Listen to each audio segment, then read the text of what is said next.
बिस्मिल्लाहिर्रहमानिर्रहीम, अस्सलाम वालेकुम। अली सलमान जी टीवी के तमाम नाजरीन को जी स्पोर्ट्स में खुश आमदीद कहता है। जहाँ पीर से लेकर जुमेरात तक रोज़ाना रात 11:05 पर हम इस महफिल को सजाते हैं आपके लिए और बात करते हैं उस दिन खेले जाने वाले मैचेस के बारे में या उस दिन से जुड़ी स्पोर्ट्स की खबरों के बारे में। और जैसा कि आपके इल्म में है कि पाकिस्तान का डोमेस्टिक सीज़न इस वक्त शुरू होने वाला है। फैसलाबाद में टूर्नामेंट खेला जाएगा और इस हवाले से जो है वो जो खिलाड़ियों को जो है वो सिलेक्शन के प्रोसेस से दूर कर दिया गया, इस वजह से कि उनकी एज जो है वो 35 साल से ज़्यादा हो चुकी है। आज हम इस मुद्दे पे बात करेंगे, पाकिस्तान क्रिकेट की सूरत हाल के ऊपर बात करेंगे और साथ साथ बात करेंगे पाकिस्तान क्रिकेट के दीगर मामलात के हवाले से।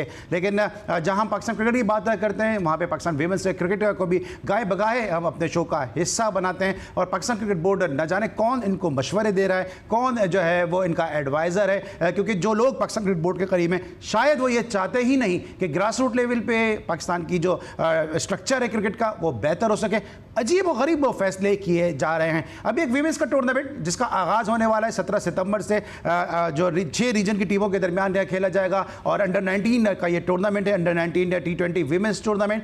अगर इसमें 4 दिन का कैंप भी अगर शामिल कर लिया जाए तो मजमूई तौर पर ये 26 दिन का टूर्नामेंट बनता है। लेकिन बड़े अफसोस की बात है कि पाकिस्तान क्रिकेट बोर्ड जो मेंटोर्स को 50-50 लाख रुपए माहाना तनख्वाह अदा करने के लिए तैयार है, वो इन वीमेंस क्रिकेटर को जो अंडर 19 की क्रिकेटर्स हैं और जिनके साथ कोचेस जो मुंसलिक हैं इनको डेली अलाउंस देने से भी जो है वो कासिर है। ये एक बहुत बड़ा तजाद है कि एक तरह वो 50-50 लाख रुपए उन लोगों को दे रहे हैं कि जो ठीक है पाकिस्तान क्रिकेट का एक बड़ा नाम है, लेकिन मेंटोर की ज़रूरत है क्या है, क्योंकि जब आपके साथ कोचेस मौजूद हैं, हेड कोचेस मौजूद हैं, असिस्टेंट कोचेस मौजूद हैं, फील्डिंग कोच, बॉलिंग कोच, एक कोचेस की एक पूरी फौज जफर मौज मौजूद है। उसके बाद अगर आप मेंटोर्स रखते हैं और फिर मेंटोर्स को 50-50 लाख रुपए देते हैं तो फिर उसके बाद जो ये वीमेंस अंडर 19 क्रिकेटर हैं इनको डेली अलाउंस देने में क्या कबाहत है। यकीनी तौर पे मैं समझता हूं कि जी स्पोर्ट्स ये पहला प्रोग्राम होगा पाकिस्तान में जितने भी स्पोर्ट्स के शोज़ होते हैं, जितने भी यूट्यूबर्स शो करते हैं, ये पहला प्रोग्राम होगा कि जिसने इस मुद्दे पे आवाज़ उठाई है। और पाकिस्तान क्रिकेट बोर्ड से हम रिक्वेस्ट करते हैं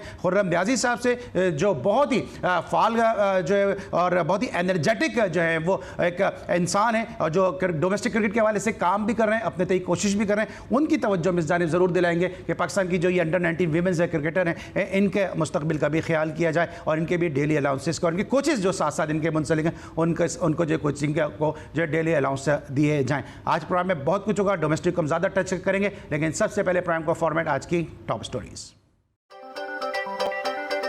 पाकिस्तान क्रिकेट बोर्ड की जानिब से खिलाड़ियों के फिटनेस टेस्ट लाहौर के बजाय फैसलाबाद में करने का फैसला। पाकिस्तान के खिलाफ टेस्ट सीरीज में तारीखी फतह के बाद बांग्लादेशी टीम का वतन वापसी पर शानदार इस्तकबाल। बांग्लादेश के खिलाफ जिस तरह कौमी टीम हारी उस पर शर्मिंदा हूँ। हम होम ग्राउंड पर मुसलसल 10वां मैच हारे हैं, जो हमारी क्रिकेट के मयार के बारे में बहुत कुछ बताता है। साबिक कप्तान वसीम अकरम। बांग्लादेश के खिलाफ तारीखी हजीमत के जिम्मेदार शान मसूद हैं, इनसे जवाब तलबी होनी चाहिए। साबिक चेयरमैन PCB रमीस राजा। शब्बीर अहमद ने ग्रास रूट लेवल पर नाइंसाफियों से मायूस होकर डिस्ट्रिक्ट डेरा गाजी खान के कोच का ओहदा छोड़ दिया। इंग्लैंड के कप्तान जॉस बटलर ऑस्ट्रेलिया के खिलाफ T20 सीरीज से बाहर। बटलर की गैर मौजूदगी में फिल सॉल्ट इंग्लिश टीम की क़यादत करेंगे। मंगोलिया ने सिंगापुर के खिलाफ 10 रन पर ऑल आउट होकर T20 इंटरनेशनल में कम तरीन स्कोर पर आउट होने का रिकॉर्ड बराबर कर दिया। जय शाह ने कभी क्रिकेट का बैट नहीं उठाया, लेकिन वो क्रिकेट का इंचार्ज बन गया है। राहुल गांधी। गिलगित बाल्टिस्तान में रंगारंग जश्न पाकिस्तान पोलो टूर्नामेंट का आगाज कल से होगा। टूर्नामेंट में पहली बार चित्राल की टीमें भी शरीक होंगी और 21 साल में पहली बार रोनाल्डो और मेसी बैलन डी'ओ अवार्ड्स की दौड़ से बाहर। जी नाज़रीन, आज की टॉप स्टोरीज, इन टॉप स्टोरीज पे भी बात करूंगा, लेकिन इस वक्त इमरान लतीफ़ ने मुझे ज्वाइन कर लिया है, हमारे नुमाइंदे खुसूसी, और उनसे हम जानेंगे फिटनेस टेस्ट के हवाले से कि फिटनेस टेस्ट है क्या वजह है कि लाहौर से इस्लामाबाद मुंतकिल कर दिए गए हैं। इमरान बताइएगा कि फैसलाबाद मुंतकिल कर दिए गए लाहौर से, ये बताइएगा कि क्या इसके हवाले से तफसीलात हैं। बिल्कुल, पाकिस्तान क्रिकेट बोर्ड की जानिब से क्रिकेट का नया टैलेंट स्टार्ट करने के लिए, ढूंढने के लिए चैंपियंस कप का इख्तिताम किया जाएगा। जो चैंपियंस कप है फैसलाबाद के इकबाल स्टेडियम में 12 सितंबर तक खेला जाएगा। इस हवाले से भरपूर तौर पे जो खिलाड़ियों की जो चुनाव भी हो चुका है, तकरीबन 5 टीमों के 150 खिलाड़ी, इनके 150 खिलाड़ी जो से है चैंपियंस कप में हिस्सा लेंगे, अपनी सलाहियतों के जोहर दिखाएंगे। इसके साथ साथ खास तौर पर खिलाड़ियों की फिटनेस और उनका मेयार जाँचने के लिए पाकिस्तान क्रिकेट बोर्ड की जानिब से अली सलमान फिटनेस टेस्ट का इत्माम किया जा रहा है। फिटनेस टेस्ट लाहौर के कदाफी स्टेडियम में शुरू थे, मगर जो पाकिस्तान चैंपियंस कप के जो 5 मेंटोर्स हैं उनकी जानिब से मशावरत की गई, ज़राए के मुताबिक फैसला किया गया और पाकिस्तान क्रिकेट बोर्ड से रिक्वेस्ट की गई थी कि जो चैंपियंस कप के हवाले से खिलाड़ियों के फिटनेस टेस्ट है लाहौर के कदाफी स्टेडियम की बजाय अब उसको फैसलाबाद में लिया जाए। तो पाकिस्तान क्रिकेट बोर्ड ने लिहाजा ज़राए के मुताबिक जो 5 मेंटोर्स की तजवीज़ को मंजूर करते हुए जो फिटनेस टेस्ट के मराहिल है बाकी फैसलाबाद के इकबाल स्टेडियम में मुनक़िद करने का फैसला किया। अब तमाम जो खिलाड़ियों जिनको लाहौर मदऊ किया गया था फिटनेस टेस्ट के लिए, खासतौर पे ऐसे खिलाड़ी जो पाकिस्तान क्रिकेट बोर्ड के सेंट्रल कॉन्ट्रैक्ट में हैं, उनको भी अब हदायत की गई है कि वो भी यहाँ पर पाकिस्तान क्रिकेट बोर्ड की जानिब से मुनक़िदा जो सेंट्रल कॉन्ट्रैक्ट के हामिल खिलाड़ियों को फिटनेस टेस्ट के लिए मदऊ किया गया कि वो भी फैसलाबाद पहुँचे। इसके साथ साथ ज़राए का कहना है कि जो चैंपियंस कप में खिलाड़ी शिरकत कर रहे हैं उनमें जो सेंट्रल कॉन्ट्रैक्ट के हामिल खिलाड़ियों के भी रैंडम सैम्पल टेस्ट होंगे, फिटनेस टेस्ट होंगे, उनकी फील्डिंग के म्यार के साथ साथ उनकी रनिंग, उसके साथ साथ फिटनेस को जांचा जाएगा। तो लिहाजा पाकिस्तान जो क्रिकेट बोर्ड की जानिब से अब बाकायदा तौर पर खिलाड़ियों को कहा गया कि भरपूर अंदाज में इसमें शिरकत करें और अपनी फिटनेस के जो सलाहियतें हैं उनको दिखाएं। उनके टेस्ट होंगे। जो पाकिस्तान के चीफ ट्रेनर हैं साइमन ड्रैक्स, वो उनकी ज़ेर निगरानी ये तमाम किस्म के जो फिटनेस टेस्ट हैं PCB की जानिब से मुनक़िद किए जा रहे हैं। ठीक है, thank you so much Imran Latif. अब अपडेट कर दे फिटनेस टेस्ट के हवाले से, लेकिन आपने हेडलाइन में देखा रमीज़ राजा साहब का एक स्टेटमेंट और उन्होंने कहा कि शाहिद मसूद जो है वो इस शिकस्त के ज़िम्मेदार हैं। मुझे बड़ी हैरत होती है और बड़ी हंसी भी आती है इस किस्म के स्टेटमेंट पे कि आज पाकिस्तान क्रिकेट की जो हालत है उसके असल ज़िम्मेदार ये हमारे रमीज़ राजा साहब ही हैं कि जब ये चेयरमैन थे तो उस वक्त इनको जीत से कतर नज़र बाबर के कवर ड्राइव में दिलचस्पी थी और आज ईशान मसूद से जो है वो पूछ रहे हैं, उनसे वजाहत तलब कर रहे हैं कि जी आप शिकस्त के ज़िम्मेदार हैं। उस वक्त जब मुसलसल टीम हार रही थी उस वक्त शिकस्त का ज़िम्मेदार तो आपने कभी भी बाबर आजम को नहीं ठहराया। तो ये तजाद है जो पाकिस्तान क्रिकेट बोर्ड में नज़र आता है और जब चेयरमैन और फॉर्मर कैप्टन इस तरह की बातें करेंगे तो फिर आपको नजर आ जाएगा कि कितनी ज्यादा रिफ्ट और कॉन्फ्लिक्ट PCB के अंदर मौजूद है। ब्रेक लेंगे, वापस आते हैं, मजीद बात करते हैं।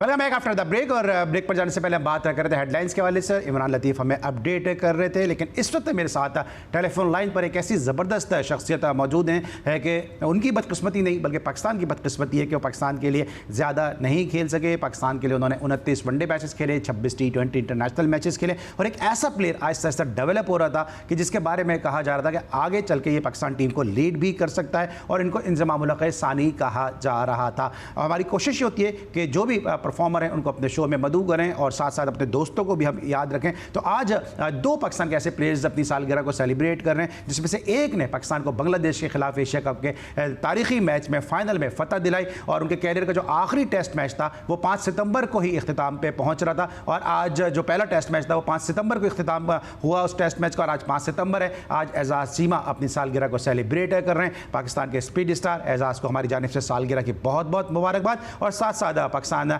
के नौजवान खिलाड़ी पाकिस्तान के नायब कप्तान सऊद शकील भी आज अपनी सालगिरह को सेलिब्रेट कर रहे हैं। तो सऊद शकील को भी सालगिरह की बहुत बहुत मुबारकबाद। लेकिन इस वक्त मेरे साथ टेलीफोन लाइन पर मौजूद हैं मुल्तान से एक ऐसे प्लेयर जिसके बारे में मैंने पहले भी कहा कि ज़बरदस्त बैट्समैन रहे अपने वक्त के और पाकिस्तान के लिए उनको ज़्यादा खेलना चाहिए था, जितना उनमें पोटेंशियल था, जितना उनमें टैलेंट था, जितना उनमें स्किल थी, लेकिन शायद उतने मौके उनको नहीं मिल सके। मुल्तान ने बड़े बड़े बैट्समैन पैदा किए, इंज़मामुल हक का नाम सर फहरिस्त है, इनका नाम भी उन्हीं बैट्समैन की फहरिस्त में आता है और साथ साथ जो है और भी ऐसे बैट्समैन हैं जो बशीर करके बैट्समैन थे, वो भी जो अब इस दारे फ़ानी से कूच कर गए, अल्लाह ताला उनको जन्नत नसीब फरमाए, वो भी बड़े ज़बरदस्त बैट्समैन थे। शोएब मकसूद इस वक्त मेरे साथ टेलीफोन लाइन पर मौजूद हैं, शो में खुश आमदीद है कहते हैं। अस्सलाम वालेकुम शोएब, कैसे हैं आप? वालेकुम सलाम सलाम अली भाई, ठीक ठाक। आप सुनाएं, आप कैसे हैं? मैं बिल्कुल ठीक। सबसे पहले तो सोहेब बात करते हैं, आपने इस तरह से चैंपियंस लीग में जो परफॉर्मेंस दी है, अनबिलीवेबल परफॉर्मेंस, जबरदस्त परफॉर्मेंस आपकी रही है। और यहां से मैं शुरू करूंगा, जो सवाल मेरे जहन में एक अरसे से है कि अमूमन जब इस किस्म के टूर्नामेंट होते हैं तो हम देखते हैं कि कराची और लाहौर से जो प्लेयर सिलेक्ट हो जाते हैं, मुल्तान से प्लेयर लिए नहीं जाते। लेकिन जिस तरह से आपने खेला, जिस तरह आमिर यामीन ने खेला, अपना इंपैक्ट आप दोनों ने जो है वो इस टूर्नामेंट में अपना तासुर आपने छोड़ा। पहले तो ये बताया कि आप दोनों का सिलेक्शन हुआ कैसे आखिर? देखिए अली भाई, एक्चुअली में ये टूर्नामेंट मोस्टली जो भी लेजेंड लीग होती है इसमें मोस्टली रिटायर्ड प्लेयर्स खेलते हैं। मगर ये इस टूर्नामेंट का फॉर्मेट थोड़ा उन्होंने इस किस्म का बनाया था कि इसको कंपेटिटिव बनाने के लिए उन्होंने हर टीम को 3 से 4 नॉन रिटायर्ड प्लेयर्स जिनकी एज 30 से ऊपर हो अलाउ किए थे, ताकि इस टूर्नामेंट को थोड़ा कम कंपेटिटिव बनाया जाए। आप देखें तो इंडिया की टीम में भी 2 से 3 ऐसे प्लेयर खेल रहे थे जो अभी रिसेंटली आईपीएल भी खेले थे। आप रोबिन थप्पा और रायदू को देखें तो वो आईपीएल से रिटायर हुए हैं, लेकिन वो IL-T20 खेलते हैं, एफ्रो T10 खेलते हैं, वो डिफरेंट दुनिया में अभी जाके क्रिकेट खेल रहे हैं। तो आई थिंक यही वजह थी जिसकी वजह से ये टूर्नामेंट जितना लोगों ने सोचा था, जितना हमने सोचा था, उससे बहुत ज्यादा कामयाब हुआ और बहुत ज्यादा कंपेटिटिव हुआ और हम लोगों ने उसको बड़ा इंजॉय किया। ठीक है, क्योंकि बिल्कुल सही कह रहे हैं शोएब, क्योंकि जब इंडिया की बात हो रही है तो धावल कुलकर्णी इनके खिलाफ इंडिया की जानिब से खेले और धावल कुलकर्णी ने लास्ट मुंबई की जानिब से रणजी ट्रॉफी का फाइनल भी खेला है। शोएब, जिस तरह से आपने बैटिंग की इस टूर्नामेंट में और ऐसा लग रहा है कि आप जो है वो कमबैक के लिए आप शायद खेल रहे हैं, लेकिन आपने कितना एंजॉय किया इस टूर्नामेंट को? क्योंकि 7 मैचेस में 204 रन आपने स्कोर किए और जिस तरह मैंने पहले भी कहा कि अनबिलीवेबल और रिमार्केबल परफॉर्मेंस थी आपकी। बिल्कुल, देखें जब हम टूर्नामेंट खेलने गए थे उस टाइम पे हमें इतना आइडिया नहीं था कि ये टूर्नामेंट इतना कंपेटिटिव होगा। जो मोस्टली लेजेंड लीग खेली जाती हैं तो देखने में लगता है कि फन क्रिकेट है, लोग लेजेंड्स को देखने आएंगे। मगर जब हम वहाँ पहुंचे ही थे तो हमने दूसरी टीम्स भी देखी थी, तो आई थिंक क्रेडिट शायद अफरीदी को और यूनस खान को जाता है। तो उन्होंने काफी हम लोगों को मोटिवेट किया कि इस टूर्नामेंट को फन के तौर पे नहीं लेना, हमें ये टूर्नामेंट जीत के जाना है। अनफॉर्चुनेटली हम लोग फाइनल नहीं जीत सके और मैं भी समझता हूँ we had a better team, but वो फाइनल में हमारी बैटिंग एक टाइम पे कोलैप्स कर गई, जिसकी वजह से हम लंबा स्कोर नहीं कर सके। लेकिन ओवरऑल आई थिंक जिस तरह की लीग हुई, जिस तरह का टूर्नामेंट हुआ, हाउसफुल एंड उन मैचेस में जिनमें 70 to 80% of the retired players legends खेल रहे हैं, उनमें हाउसफुल होना हर दूसरे मैच में ये बहुत बड़ी बात थी जो हम लोग बिल्कुल भी एक्सपेक्ट नहीं कर रहे थे। ठीक है शोएब, चूंकि पाकिस्तान की बड़ी पैथेटिक परफॉर्मेंस रही T20 वर्ल्ड कप में, उसके फौरन बाद ये टूर्नामेंट हुआ तो लोगों की उम्मीदें आप लोगों से जुड़ गई थी। बड़ा अच्छा आप लोगों का सफर था, फिर साउथ अफ्रीका के खिलाफ जिस तरह वन साइडेड मैच आ रहे, उसके बाद फिर इंडिया के खिलाफ मैच आ रहे, तो क्या प्रेशर होता है इंडिया से मैच का कि या ये सोच आप लोगों में भी है, इस तरह हम लोगों में कि यार वर्ल्ड कप होगा, ICC का कोई इवेंट होगा या इस किस्म का कोई नॉकआउट मैच होगा तो हम इंडिया से जीत ही नहीं सकते?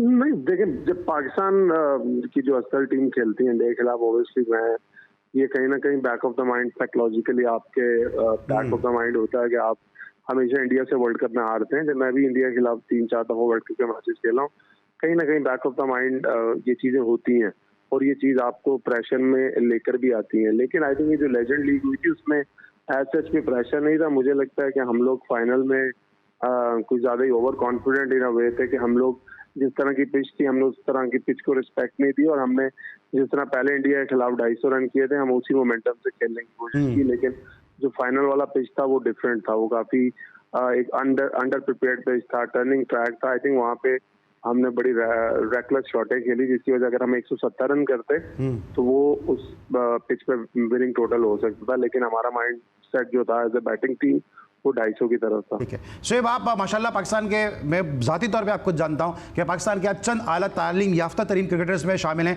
यकीनी तौर पे आप में जो कन्विंसिंग जो आपके अंदर एबिलिटीज़ हैं, सलाहियतें, वो दूसरों से शायद कहीं ज़्यादा होंगी। आपकी कोई इंडियन प्लेयर से बात हुई इस हवाले से कि पाकिस्तान इंडिया क्रिकेट का मसला क्या है, और आपकी कोई बात हुई इस हवाले से कि इंडिया की टीम पाकिस्तान क्यों नहीं आती है? नहीं, ऐसा तो कोई बात नहीं हुई थी, मगर जब हम लोग इंडिया से पहला मैच हुआ था, हम लोग डिनर पे बैठे जो मैच की बात कर रहे थे उसमें रायदू थे, थप्पा से, तो ओवरऑल क्रिकेट पे काफी चीजें डिस्कस हुई, पाकिस्तान क्रिकेट पे, इंडियन क्रिकेट पे। उन्होंने इंडिया का जो क्रिकेटिंग इंफ्रास्ट्रक्चर है उसके बारे में काफी चीजें हमें बताई कि वो कितना स्ट्रांग है। और फिर जब हमने भी डिस्कस किया तो एक चीज उन्होंने हमें की कि जब तक आप अपनी रूट्स को स्ट्रांग नहीं करेंगे, आपकी बेस अच्छी नहीं होगी, आपके पास कभी भी उस तरह के प्लेयर्स नहीं है। आपकी टीम में एक बाबर आजम है, आपकी टीम में ऐसे 5-6 प्लेयर्स नहीं आएंगे, जबकि आप, क्योंकि उनका आई थिंक जो आप डोमेस्टिक स्ट्रक्चर देखते हैं, उनका इंफ्रास्ट्रक्चर देखते हैं, उनकी स्कूल क्रिकेट आप देखते हैं, तो वो पिछले 20, 25, 30 साल से वो एक ही स्ट्रक्चर पे चलती आ रही है। हमारे यहाँ पे आप जब देखते हैं तो मैंने जो 17 तकरीबन कुछ 16-17 साल डोमेस्टिक क्रिकेट खेली है, उसमें मैंने ख्याल में मैंने कुछ 9 से 10 स्ट्रक्चर को खेल लिया, हर डिफरेंट स्ट्रक्चर। जब आप इस तरह का स्ट्रक्चर बनाते हैं, कभी भी आपके पास वो जो रेडी प्रोडक्ट जो इंटरनेशनल क्रिकेट के लिए चाहिए वो आपको नहीं मिलती आसानी से। ठीक है। अच्छा, जब आपका नाम जो था वो 2021 के वर्ल्ड कप के प्रोबेबल्स में भी शामिल था, जब आप ये टूर्नामेंट आप खेले तो कुछ लोगों ने तनकीद भी की कि भाई शोएब मकसूद को तो पाकिस्तान की टीम के लिए कमबैक के लिए खेलना चाहिए, वो रिटायर्ड प्लेयर की जो टीम है उसमें उस लीग में कहाँ खेल रहे हैं वो? देखिए अली भाई, जब हम लोग क्रिकेट खेल रहे हैं, जब आपको क्रिकेट की उतनी अपॉर्चुनिटी नहीं मिल रही, आप घर फ्री में बैठे हैं, तो आप क्या करें? सही। अभी ये सीजन था, मेहनत की, प्रैक्टिस की। I am one of those cricketers, even when I am 36, 37, मैं डेली प्रैक्टिस करता हूँ, डेली अपना ग्राउंड जाता हूँ। तो जब आप डोमेस्टिक क्रिकेट में भी 35 का रख दिया है, जो मेन टूर्नामेंट्स हैं चैंपियंस के, वो आप नहीं खेल सकते। PSL में जब मैं प्लेयर ऑफ द टूर्नामेंट हुआ, अगले 2 सीजन में सिलेक्ट होकर भी 20 मैचों में से 16-17 मैच बाहर बैठा। जब अपॉर्चुनिटी आपको नहीं मिलती तो फिर आप कोशिश करते हैं कि आपको जहाँ क्रिकेट मिलती है आप जाएं। और मैं देखें, लेजेंड लीग थी, हम लोग, मैंने जो माइंड में रखा था कि यार चले इंग्लैंड का अच्छा हॉलीडे होगा, लेकिन हमें मेरे बैक ऑफ द माइंड बिल्कुल नहीं था कि ये टूर्नामेंट इतना कम्पिटिटिव होगा। मैं इसको हाँ करने की वजह ये थी कि इसमें एक तो रिटायरमेंट लाजमी नहीं थी कि आपको रिटायरमेंट लेनी है, आप 4 नॉन रिटायर्ड प्लेयर अलाउ थे। और मेरा माइंडसेट ये था कि यार चले गर्मी में बैठे हैं, एक तो इंग्लैंड जाएंगे, थोड़ा हॉलीडे मनाएंगे, थोड़ा क्रिकेट मैचेस खेलेंगे, बिकॉज गर्मी में पाकिस्तान में कुछ भी नहीं होता। लेकिन आई थिंक ओवरऑल जब मैं देखता हूँ, मैं लेजेंड लीग खेला, उसका कुछ ना कुछ मुझे फायदा ही हुआ। एक तो मैं, लोगों ने दोबारा मुझे खेलता देखा, मुझे अमेरिका से डिफरेंट 2-3 लीग्स की ऑफर आई, कनाडा से 1-2 लीग्स की ऑफर आई। अभी मैं कनाडा में था, G20 के लिए मुझे रिजर्व में रखा गया था। तो आई थिंक कहीं ना कहीं आप जब स्क्रीन पे किसी भी लेवल की क्रिकेट खेलते हुए नजर आते हैं, उसका आपको फायदा होता है। शोएब, आपको कोई ऑफर है क्योंकि इस तरह आप खेले, आमिर यामीन खेले, कामरान अकमल ने जिस तरह हरभजन के खिलाफ चार्ज किया, कोई इंडिया से ऐसी ऑफर है कि अगर हालात सही होते तो आपको जरूर IPL में, उनकी इतनी सारी लीग्स हो रही होती हैं, अभी दिल्ली प्रीमियर लीग भी वहाँ चल रही है, तो उसमें आपको जो है वो आपके चांसेस हो सकते थे? नहीं, ऐसा तो कोई ऑफर नहीं है। देखें सर, इंडियन IPL कोई छोटी लीग तो नहीं है, वहाँ पे तो पूरी दुनिया की जो टॉप क्लास प्लेयर्स हैं वो जाते हैं। लेकिन अगर हमारा नहीं भी होता तो जो IPL अगर पाकिस्तान के प्लेयर्स जाके खेल सकते हो, जो पाकिस्तान के मौजूदा टीम के सुपरस्टार्स हैं, तो आई थिंक उनको फाइनेंशियली भी और क्रिकेटिंग वाइज भी बहुत फायदा होता है। देखें, ये मुल्क के हालात बेहतर होंगे दोनों के, तभी ये चीज होगी। अगर नहीं भी होगी तो हमारे पास अपनी PSL है, दुनिया की सारी लीग हैं, प्लेयर्स जाके खेलते हैं, तो इससे कोई इतना फर्क नहीं पड़ता। ठीक है। अच्छा, और ना लाइटर नोट में आपसे पूछ रहा हूँ कि आप लोगों के जहन में कुछ ऐसा था कि यार ये अब मौका मिला है, वैसे तो कभी इन्होंने सामने आना नहीं है, ये इरफान पठान पाकिस्तान के खिलाफ बहुत बोलता है, पड़ोसियों का संडेज को बहुत याद रहता है, हरभजन सिंह बहुत बोलता है, दूसरी तरफ हरभजन सोच रहा होगा कि कामरान अकमल हमारे खिलाफ बहुत बोलता है, तो आज जरा बदला लेना है, ऐसी कोई सोच थी ड्रेसिंग रूम में? कोई बात हुई आपकी ऐसी? नहीं, ऐसी कोई सोच तो नहीं होती, लेकिन जब इस तरह का हो जाता है मैच में, आप मैच में कभी भी ये सोच के नहीं खेल सकते कि मैं इरफान पठान को मारूंगा तो मैं हरभजन सिंह से बदला लूंगा। ऐसी सोच मैच में खेलते हुए नहीं होती। लेकिन जो भी जब वो पहला मैच हुआ और पाकिस्तानी, आपको पता है मीम्स बनाने में तो बहुत शेर है, तो उस तरह की मीम्स जब हमारी भी सामने से गुजरती हैं तो हमें भी देख के मजा आता है। लेकिन हमें नहीं पता था फाइनल में वो मीम्स उल्टी हम पे बनेंगी। ठीक है। और अजय देवगन से मुलाकात हुई, काजोल के अलावा और क्या बात की आपने उनसे? नहीं, काजल के बारे में क्या बात करनी थी, बस जो मेरा उनसे इंटरेक्शन हुआ था, मैंने बस यही बात की थी कि बचपन से उनकी मूवीज देखते हैं, और अभी 2 या 3 दिन पहले ही उनकी एक शैतान मूवी आई थी, वो देखी थी। तो मैंने यही उनको बोल रहा था कि टीवी पे तो आप बहुत बॉडी बिल्डर लगते हैं, असल में तो आप बहुत कमजोर हैं। तो आपने कहा नहीं कि असली जिंदगी में आप ज्यादा शैतान हैं? नहीं, ऐसा तो कुछ नहीं है। अच्छा शोएब, मुझे बात तो आपसे लेजेंड लीग पे यहीं पे रखनी थी, लेकिन आपने टीवी की बात आ गई है तो मेरे जहन में वो किस्सा आ गया कि जब आप रन आउट हुए थे, टीवी स्क्रीन पे आप अपने आप को देख रहे थे और आप भागे नहीं थे, उस्मान तारिक के साथ वो हुआ क्या था? जाते जाते ये बता दें जरा। कौन सा किस्सा? जो आप रन आउट हुए थे, पहला मैच आप टीवी पे खेल रहे थे, लाइव आपका आ रहा था, और उस्मान तारिक की कॉल पे आप भागे नहीं, अपने आप को आप टीवी पे देख रहे थे बड़ी स्क्रीन पे। नहीं, मैं रन आउट नहीं हुआ था, वो रन आउट हुआ था। क्या हुआ था किस्सा? वो सर कदाफी स्टेडियम में मैच हो रहा था, नेशनल T20 में पहली दफा सिलेक्ट हुआ था, तो मैं एज ओपनिंग बैट्समैन खेला। एक उस्मान तारिक हमारे मुल्तान रीजन के बड़े टॉप क्लास के ओपनिंग बैट्समैन हुआ करते थे, तो वो मेरे साथ बैटिंग कर रहे थे। तो वो स्टेडियम में पहली दफा इस तरह का कोई मैच खेल रहा था, बड़ी स्क्रीन पे चेहरा आ रहा था, क्राउड था। तो जब बार बार अब राइट साइड पे स्क्रीन होती है, सामने बैट्समैन होता है, तो मैं हर बॉल के बाद उधर ही देखी जा रहा था, जो इस स्क्रीन पे आ रहा होता था। उतनी देर में मैं अपने आप को देख रहा था, उतनी देर में बॉल हुआ, उस्मान तारिक ने रोका, वो रन के लिए भागे, आधी विकेट पे आ गए। तो मैंने एकदम उनको मुड़ के देखा, कोई आप किधर आ गए? मैं स्क्रीन पे देख रहा था। तो वो मुझे बड़ा एक याद है कि मेरा जिंदगी का पहला मैच था, वो अनफॉरगेटेबल एक मोमेंट था। तो बहरहाल उसमें गालियां भी बहुत पड़ी थी। अब पहले का आपको पता है, उस टाइम का डोमेस्टिक कल्चर डिफरेंट होता था। जो हम जूनियर प्लेयर्स होते थे, वो सीनियर्स का बड़ा रोब होता था। अब कल्चर बहुत डिफरेंट हो गया क्रिकेट में। बिल्कुल सही है। सीनियर जूनियर का कोई रोब शोब अब काम नहीं रह गया। बिल्कुल सही बात है। और डेफिनेटली जिस तरह से मुल्तान के लिए सर्विसेज हैं शोएब मकसूद की, जिस तरह मैंने पहले भी कहा कि इंजमाम उल हक, आमिर बशीर, शोएब मकसूद, ये चंद ऐसे बैट्समैन हैं, क्योंकि मुल्तान ने बॉलर्स बड़े अच्छे पैदा किए। शब्बीर अहमद की अगर आप बात कर लें, अब्दुल रऊफ की बात करें, इस खित्ते से नदीम इकबाल की बात कर लें, इस खित्ते से बड़े ज़बरदस्त बॉलर आए। वकार यूनुस बोरेवाला से आए तो बड़े ज़बरदस्त बॉलर आए। बिहाड़ी से जाहिद आए। लेकिन बैट्समैन की अगर बात करें तो शोएब मकसूद बिलाशुबा उस सफ़ में खड़े नज़र आते हैं, जिन्होंने मुल्तान का भी नाम बुलंद किया और अपना भी नाम इन्होंने जो है वो बुलंद किया। ब्रेक लेंगे और जब वापस तो जरा शोएब मकसूद से बात करेंगे मौजूदा क्रिकेट के और एक छोटे से ब्रेक के बाद।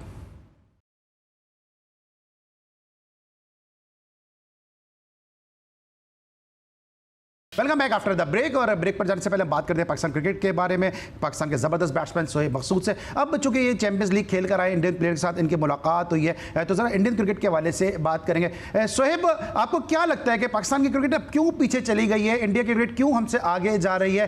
तो क्योंकि आप भी डोमेस्टिक के आदमी हैं, मैं भी डोमेस्टिक का आदमी हूँ, थोड़ा सा मैं जानना चाह रहा हूँ, क्योंकि आप रस्से के अंदर खेल रहे हैं वो क्रिकेट, क्या फ़र्क लग रहा है आपको?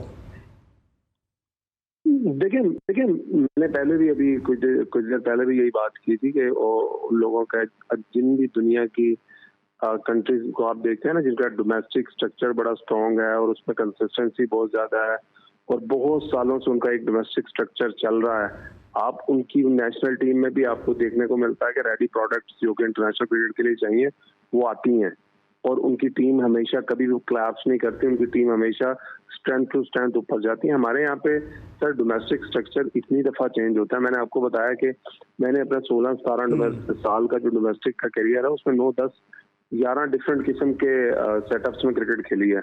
तो एवरी ईयर और वहाँ पे जब उन लोगों के एफटीपीज बनते हैं, वहाँ के जो डोमेस्टिक के शेड्यूल्स बनते हैं, उनके 3-3 साल के जो डोमेस्टिक के शेड्यूल्स इन एडवांस बनते हैं। हमारे यहाँ पे आपको 5 से 10 दिन बाद डोमेस्टिक स्टार्ट होनी होती है, आपको ये भी नहीं पता होता कि आपकी 4-डे क्रिकेट स्टार्ट होती है, T20 क्रिकेट स्टार्ट होनी है, वनडे क्रिकेट स्टार्ट होनी है। तो मेरे ख्याल में जो प्लानिंग का बहुत ज्यादा फुकदान है, आई डोंट नो ये प्लानिंग कौन करता है डोमेस्टिक की।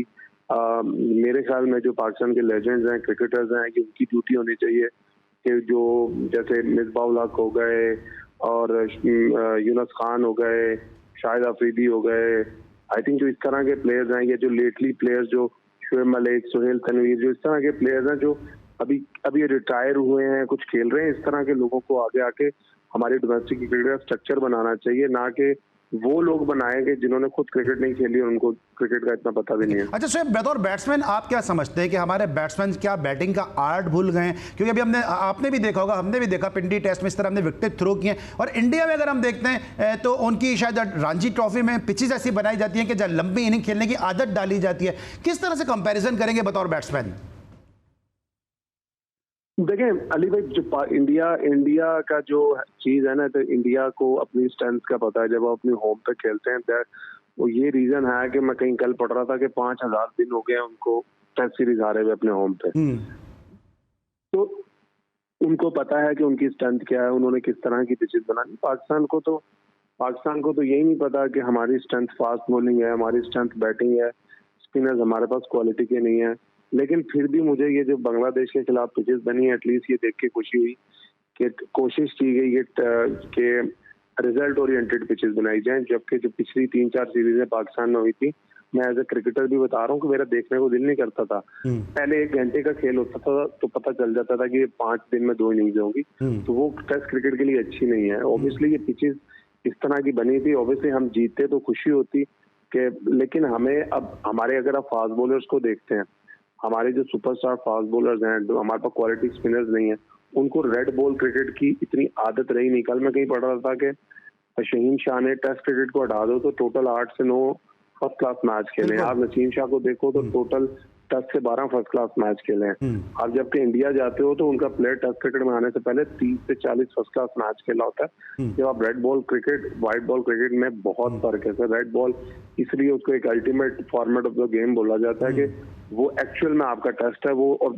Probably the most toughest format of the game. तो उसके लिए आई थिंक जो डोमेस्टिक क्रिकेटर्स हैं, जो डोमेस्टिक में परफॉर्म करते हैं, उनको ज्यादा से ज्यादा अपॉर्चुनिटी देनी चाहिए। अब तो होम सीरीज इतनी ज्यादा होती है कि उनमें आपको मैक्सिमम प्लेयर्स को, मैंने जो पिछले 8-10 साल में पाकिस्तान की क्रिकेट को ऑब्जर्व किया है, जब हम किसी भी अच्छी टीम के खिलाफ सीरीज खेलते हैं होम पे, 3 मैचों की सीरीज है, पहला मैच हार गए तो फिर बका की जंग होती है कि दूसरा जीतना है, दूसरा हार गए तो अब तीसरे मैच में आप अपने यंगस्टर्स को चांस देने के बजाय ये माइंड में आ जाता है क्लीन स्वीप से बचना है, उसमें भी आप अपनी फुल स्ट्रेंथ खिलाते हो। जब आप ऐसा मैच, ऐसी सीरीज खेलते हो जिसमें आप हल्की टीम को पहले दोनों मैच हरा देते हो, तीसरे मैच में आप यंगस्टर को चांस दे सकते हो, फिर टीम की प्लानिंग होती है नहीं हमें क्लीन स्वीप करना। तो आई थिंक अगर ऐसा माइंडसेट आप रखेंगे तो आप कभी भी अपने बेंच स्ट्रेंथ को डेवलप नहीं कर सकते। ठीक है। अच्छा शोएब, क्योंकि आप बैट्समैन हैं इसलिए मैं आपसे सवाल पूछ रहा हूं कि हम इंडिया में देखते हैं कि तेंदुलकर गए, सहवाग गए, रोहित शर्मा आ गए, उसके बाद अभी विराट कोहली आ गए, अभी इनके जाने का वक्त हो रहा है तो शुभमन गिल आ गए, रिंकू सिंह आ गए, जायसवाल जैसे प्लेयर आ गए।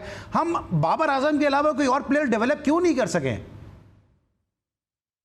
देखिए अली भाई, जो अभी टीम है हमारी, अगर आप इनके जो प्लेयर्स खेल रहे हैं आप देखें इनको तो they are extremely talented, every one of them, और इन सब में वो एबिलिटी है कि ये सब बाबर आजम बन सकते हैं, चाहे वो अब्दुल्ला शफीक है, चाहे वो नहीं अभी तो बाबर आजम अब्दुल्ला शफीक बने हुए ना।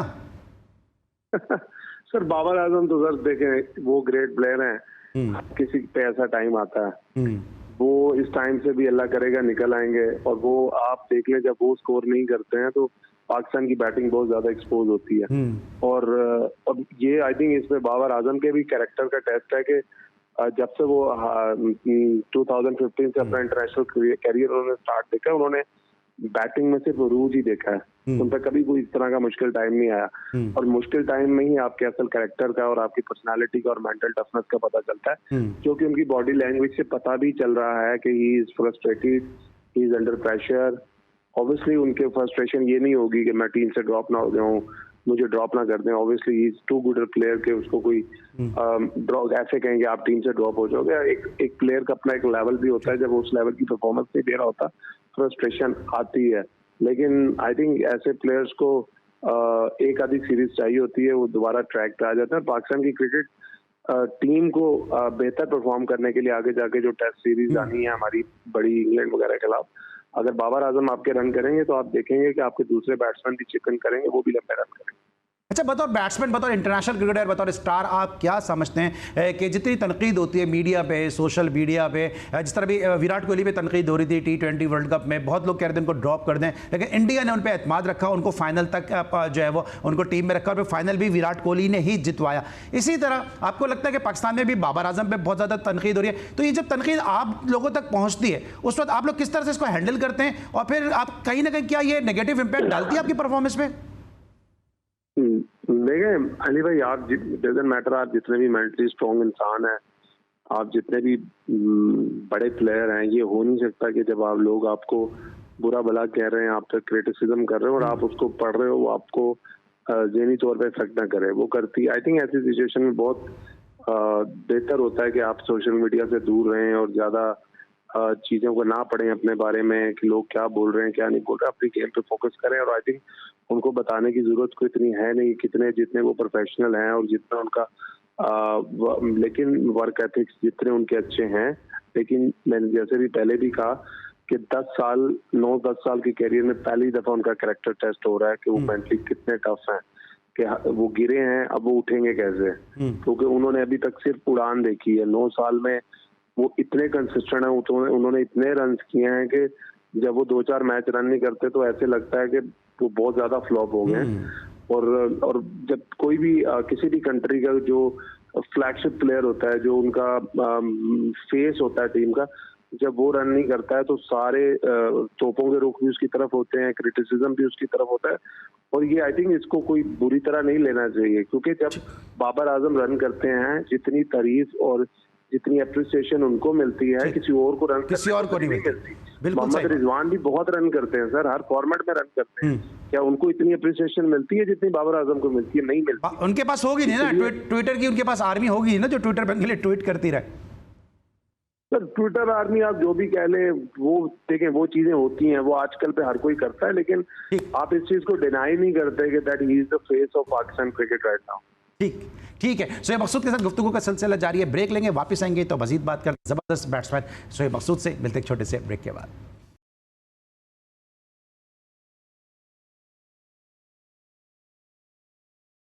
Welcome back after the break. और ब्रेक पर जाने से पहले हम डिस्कस करते हैं शोएब मकसूद से पाकिस्तान टीम की परफॉर्मेंस को, कि पाकिस्तान की टीम की परफॉर्मेंस की वजह क्या है। शोएब, क्या वजह समझते हैं आप कि पाकिस्तान की जो ये क्रिकेट का की हालत ख़राब हुई है, कि हमें आयरलैंड हमें हरा देता है, यूएसए हमें हरा देता है, जिम्बाब्वे से हम हार जाते हैं, अफगानिस्तान से हम हार जाते हैं, और बांग्लादेश हमारे घर पर आके हरा गया, 10 के 10 टेस्ट मैच हार गए, 5 टेस्ट मैच मुसलसल शान मसूद की कप्तानी में हार गए।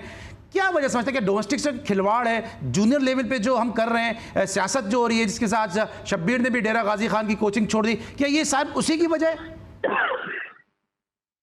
देखिए, ये अली भाई एक बहुत बड़ा रिफ्लेक्शन लिया है कि उस चीज, ये रिफ्लेक्ट कर रही है टीम की परफॉर्मेंस, जिस तरह से हमारा क्रिकेट बोर्ड पिछले कुछ अरसे से चल रहा है। चेयरमैन चेंज होते हैं, अंदर मैनेजमेंट चेंज होती है, टीम की मैनेजमेंट, कोचेस चेंज होते हैं, सेलेक्टर्स चेंज होते हैं, डोमेस्टिक स्ट्रक्चर चेंज होते हैं। जब इतनी चीजें, कभी आपकी कंटिन्यूटी नहीं होती, आपकी स्टेबिलिटी नहीं होती आप में, तो ये इफेक्ट इवेंचुअली इफेक्ट करती है। देखें, ये वही प्लेयर हैं जो, क्या कहूँ, टेस्ट क्रिकेट में वैसे हम जीत तो नहीं रहे थे बड़े अच्छे से, लेकिन वनडे क्रिकेट में, T20 क्रिकेट में फिर भी हम रीजनेबल परफॉर्मेंसेस दे रहे थे। लेकिन अब इतने इस सीरीज में तो आप यकीन करें कि अनएक्सपेक्टेडली इतने पैथेटिक हमारी टीम लगी है कि मैंने अपने क्रिकेटिंग करियर में पाकिस्तान क्रिकेट को, टीम को इतना लो जाते हुए कभी नहीं देखा जो इस सीरीज में लगा। पाकिस्तान की टीम में उस तरह का पैशन फील नहीं हो रहा, उस तरह की एक यूनिटी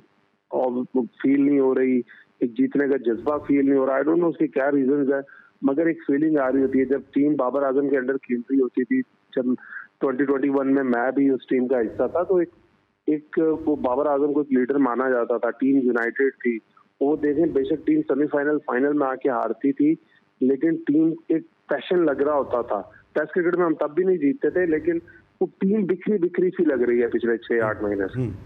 तो आपको क्या लगता है कि क्या आप शान मसूद की कप्तानी में भी खेले हैं मुल्तान सुल्तान से, आप वैसे भी शान को जानते हैं, क्या लगता है कि शान बतौर कैप्टन अपने आप को जो है अपनी अथॉरिटी मनवा नहीं पा रहे, या टीम में कोई ऐसी ग्रुपिंग है जो उनको कप्तान के तौर पे अथॉरिटी उनकी मान नहीं रही? देखिए, मेरा तो अली भाई, Shan has been a great friend of mine over the years. मैं उसके अंडर 3 से 4 साल यूबीएल में खेला हूँ, उसकी कैप्टनसी में। फिर मैं साउथर्न पंजाब में 2-3 साल उसकी कैप्टनसी में खेला हूँ, और I have always enjoyed playing under him. He is a very good captain, very smart captain. और लेकिन देखिए, इंटरनेशनल क्रिकेट में कैप्टनसी करना एक डिफरेंट चीज है। जब तक वो खुद एक टॉप का परफॉर्मर इंटरनेशनल क्रिकेट में नहीं बनेगा, वो उस तरह से टीम को लीड नहीं कर सकता, वो उस तरह से with in the team, with in the players respect earn नहीं कर सकता, वो उस तरह के टफ डिसीजन नहीं ले सकता, डोमिनेटिंग डिसीजन नहीं ले सकता, जब तक वो खुद टॉप क्लास परफॉर्मर नहीं बनेगा। देखें, उसकी अपनी परफॉर्मेंसेज आप टेस्ट क्रिकेट में देखते हैं तो वो इन पैचेज आती हैं, वो उसकी कोई एवरेज इतनी अच्छी नहीं है। वो कैमियोस खेलता है 30s 40s, और वो is much better player than that. ठीक है, आप अग्रेसिव खेल रहे हैं, आपने खेलने का आपने स्टाइल चेंज किया, मगर मेरी उससे बात भी 2-3 दफा हुई थी कि यार, you need to get couple of 100 in test cricket, then आप देखेंगे कि आपकी कैप्टनसी में एक निखार पैदा होगा। देखें, उसमें बाबर आजम की कैप्टनसी में भी हम लोग 2-2.5 साल कोई टेस्ट मैच पाकिस्तान में नहीं जीते, लेकिन कभी भी इस तरह का क्रिटिसिज्म नहीं होता था, क्यों? वो बाबर आजम रन बहुत ज्यादा करते थे, और इसी वजह से वो बहुत ज्यादा एक अथॉरिटी वाले कैप्टन भी थे। तो आई थिंक उनकी कैप्टनसी से ज्यादा उनके लिए जरूरी है कि वो खुद बड़े रन करें। ठीक है। अच्छा शोएब, जिस तरह भी पाकिस्तान टीम की हालत चल रही है, पाकिस्तान क्रिकेट बोर्ड वापस उमर अमीन की तरफ देख रहा है, जिनका 2010 में डेब्यू हुआ, पाकिस्तान के 200 टेस्ट कैप हैं वो, फिर आप बड़े एक्सपीरियंस प्लेयर हैं, भी आप जिस तरह चैंपियंस लीग में खेल कर आए, तो आप अपना क्या मुस्तकबिल देख रहे हैं कि कमबैक का क्या सोचा हुआ है, किस तरह तैयारी कर रहे हैं? और साथ साथ मुझे इसी में एक और सप्लीमेंट्री क्वेश्चन भी है कि जो ये 35 साल की शर्त लगा दी है, इसने किस हद तक आपको डिसअपॉइंट किया है? देखिए अली भाई, डिसअपॉइंटमेंट होती है। मैं नहीं कह रहा कि ऑब्वियसली आई एम 36, 37, मैं नहीं कह रहा कि मैं डोमेस्टिक में परफॉर्म करता हूं तो आप मुझे नेशनल टीम में लेके आए।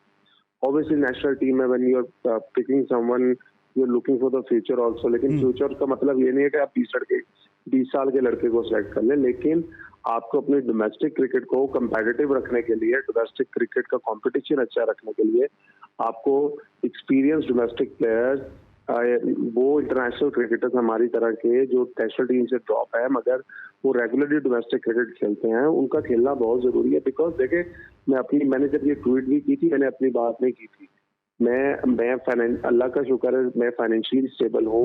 मैं अगर डोमेस्टिक नहीं भी खेल रहा चैंपियंस लीग, मैं अमेरिका जा सकता हूँ, मैं इंग्लैंड जा सकता हूँ, मैं कहीं भी जाकर मुझे डिफरेंट लीग्स की तरफ से ऑफर्स है, मैं जाके शायद डोमेस्टिक से ज्यादा पैसे कमा सकता हूँ। लेकिन वो डोमेस्टिक के प्लेयर्स जिसमें काशिफ भट्टी आते हैं, जिसमें आसिफ अफरीदी आते हैं, कई प्लेयर इस तरह के आते हैं जो डोमेस्टिक के लेजेंड्स हैं, जिनकी 450-500 विकेट। देखिए अनवर अली भी मेरी कैटेगरी में आए थे, he is also financially stable in a sense. मैं उन प्लेयर्स की बात कर रहा हूँ जिन्होंने इंटरनेशनल क्रिकेट नहीं खेली और वो डोमेस्टिक के लेजेंड है लेकिन इंटरनेशनल क्रिकेट नहीं खेली। जब वो लोग डोमेस्टिक क्रिकेट नहीं, अब मैं सबसे बड़ा मसला मैंने अली में एक ट्वीट की थी, उसमें मैंने बताया था कि आप अगर पिछले 5-6 साल का पाकिस्तानी बैट्समैन का रिकॉर्ड उठा के देखें, जब भी कोई किसी टीम में क्वालिटी स्पिनर है, पाकिस्तान की बैटिंग ने हमेशा स्ट्रगल किया है अगेंस्ट गुड स्पिनर, चाहे वो श्रीलंका का लेफ्ट आर्म स्पिनर हो, चाहे वो बांग्लादेश के ये 2 स्पिनर हो, चाहे वो ऑस्ट्रेलिया का नेथन लॉयन हो, पाकिस्तान ने हमेशा स्ट्रगल किया है। और ये पाकिस्तान के जो क्रिकेटिंग लेजेंड्स हैं in terms of Younis Khan, Misbah ul Haq, इनसे भी इंग्लैंड में डिस्कशन हो रही थी, तो दे वर आल्सो सेइंग कि पाकिस्तानी की बैटर्स बहुत ज्यादा स्ट्रगल करते हैं अगेंस्ट स्पिनर्स। तो लेकिन आपने अब ये डोमेस्टिक आप टूर्नामेंट करवा रहे हैं, वनडे का, 4 का, T20 का, आपके जो 5-6 मोस्ट एक्सपीरियंस स्पिनर्स थे जिन्होंने डोमेस्टिक में 400 आउट किए हुए, आपने उनको ही सिस्टम से बाहर कर दिया। जो आपके बैट्समैन अब डोमेस्टिक खेलेंगे पूरा सीजन, उनको तो कोई क्वालिटी स्पिनर ही खेलने को नहीं मिलेगा, तो वो कैसे तैयारी करेंगे इंटरनेशनल क्रिकेट की? राइट, ठीक है। तो आप अपने कमबैक के लिए जरा क्विकली बता दें, मुझे वाइंड अप करना है, अपने कमबैक के लिए क्या कर रहे हैं? मैं क्या करूं सर, मैं तो डोमेस्टिक में खेल रहा, तो मैं आपको कमबैक के बारे में क्या बताऊं? तो आपने क्या सोचा है फिर? अब कुछ सोचा है कुछ? सर अभी तो यहाँ से अलाउ नहीं है, लेकिन डिपार्टमेंट और रीजन से अलाउ है, तो रीजन से मैं इंशाल्लाह डोमेस्टिक का सीजन खेलूंगा और कोशिश करूंगा कि अच्छी सी परफॉर्मेंसेस दूं और एटलीस्ट PSL में वापस आऊं। और जो मेरे में क्रिकेट है, अगर पाकिस्तान के लिए भी खेल सकता हूँ T20 क्रिकेट तो वो भी खेलूं, वरना PSL मेरे दिल के बहुत करीब है और मैं उसको बहुत मिस किया इस साल। 9 साल के बाद मैं नहीं खेला, मैं मेहनत भी बहुत कर रहा हूँ और मैं PSL में वापस आना चाहता हूँ। सिंध प्रीमियर लीग तो आप खेले, लेकिन सिंध प्रीमियर लीग में आपको काफी शिकायत भी रही हैं, क्या ट्रीटमेंट आपके साथ सही नहीं किया गया? सर वो सिंध प्रीमियर लीग हो, वो KPL हो, वो तो देखें वो अक्सर लीग्स होती है ना जिसमें हम लोग खेलने जाते हैं, तो हम बोलते होते हैं कि सर 50% एडवांस पैसे दे दें। हाँ। तो एडवांस पैसे आते हैं, फिर प्लेयर्स जाते हैं खेलते हैं। तो सिंध प्रीमियर लीग और KPL को हमने ये माइंड में रखा होता है कि हमने एक लीग एडवांस में खेलनी होती है। अच्छा। तो उसमें KPL खेलते हैं तो फिर SPL में जाके KPL के पैसे मिलते हैं, फिर SPL खेलते हैं तो अगले साल KPL में जाके SPL के पैसे मिलते हैं। तो वो आई थिंक एक बड़ा उसको मिसट्रीट किया जा रहा है। बहुत अच्छे कॉम्पिटिशन है दोनों, इसमें कोई शक नहीं है कि दोनों बहुत एक अच्छी एडिशन है पाकिस्तान की डोमेस्टिक क्रिकेट में और बड़ा रास्ता देते हैं कई प्लेयर्स को PSL में आने का। और लेकिन अगर उसकी जो फाइनेंशियल इश्यूज हैं, प्लेयर्स की पेमेंट के इश्यूज हैं, मैनेजमेंट की पेमेंट के इश्यूज हैं, अगर इस पे PCB नजर रखे, अगर वो चीजें स्मूथ हो जाए तो इस तरह की सर IPL में के अलावा इंडिया में भी इस तरह की 4-5 लीग होती है, तो ये भी एक रूट मिलता है PCB को, प्लेयर्स को ढूंढने का। ठीक है, ठीक है, thank you so much. Shoaib Maqsood हमारे साथ मौजूद थे, हमने कोशिश की कम वक्त में बहुत ज़्यादा जो है गुफ्तगू और शोएब मकसूद का एक्सपीरियंस जो है वो मुस्तफ़ीज़ हुआ जाए। नाज़रीन, इस हफ्ते की हमारी ये आखिरी एपिसोड थी, हमें उम्मीद है हमारी इस हफ्ते की तमाम एपिसोड्स आपको पसंद आएंगी। अली सलमान को शोएब मकसूद और पूरी प्रोडक्शन टीम के साथ इजाज़त दीजिए, अपना बहुत ख्याल रखिए, अल्लाह हाफ़िज़।